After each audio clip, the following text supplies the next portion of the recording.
Saudari-saudaraku yang terkasih, berjumpa kembali bersama saya Inspirasiku di Antara, edisi hari Minggu 8 November, Pekan Biasa ke-32.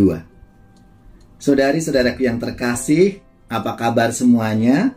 Semoga kita bersama keluarga, komunitas kita selalu dalam keadaan baik, sehat, dan bersemangat.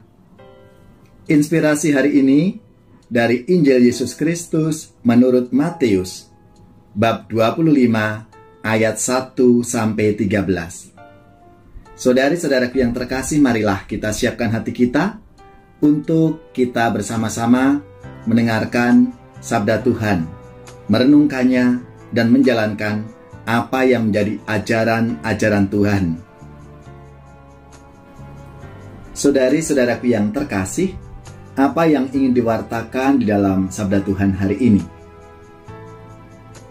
Bacaan-bacaan hari ini bicara tentang kebijaksanaan. Dimulai dari kitab Kebijaksanaan.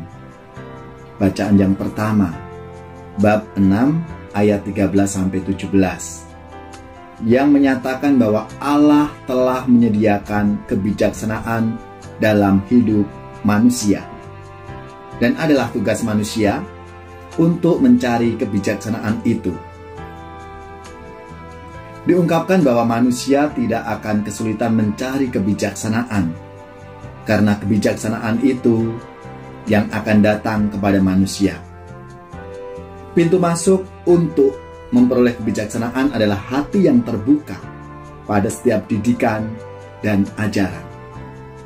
Kita, umat manusia ini, diminta untuk membuka hati kita, belajar dari pengalaman-pengalaman dan dari alam sekitar kita, serta dari ajaran-ajaran Tuhan itu sendiri. Dengan demikian, kebijaksanaan akan membuat kita lebih mudah untuk menyelami jalan-jalan Tuhan.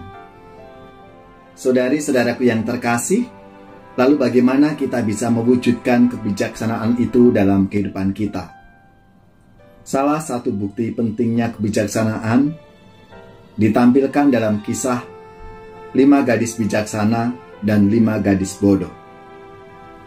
Kebijaksanaan sangat diperlukan untuk menantikan kedatangan Tuhan.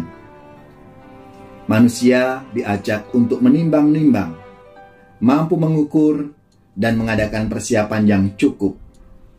Hal ini tentunya memerlukan kebijaksanaan.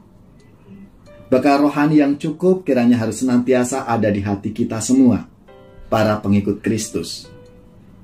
Santo Paulus di dalam suratnya mengungkapkan bekal-bekal rohani itu, misalnya menjauhkan diri dari percabulan, hidup dalam kekudusan pernikahan, menguasai hawa nafsu, dan memperlakukan saudara atau saudarinya dengan baik, dan lain sebagainya.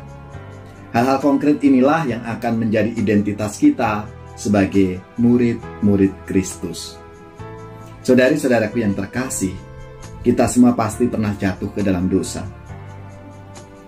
Kebijaksanaan mengajarkan kita semua untuk belajar dari pengalaman dan masa lalu kita, sehingga kita lebih kokoh dan kuat dalam perjuangan kita untuk hidup dalam kekudusan sebagai anak-anak Allah. Marilah kita semua melalui sabda Tuhan hari ini diajak untuk mewujudkan kebijaksanaan kita di dalam kehidupan kita masing-masing. Kiranya kebijaksanaan bisa kita wujudkan apabila kita memiliki 4 hal dalam hidup kita. Misalnya yang pertama, iman. Kita harus punya iman, keyakinan yang kuat bahwa Allah yang maha bijaksana itu akan memberikan rahmat kebijaksanaan kepada kita, sehingga kita akan aman.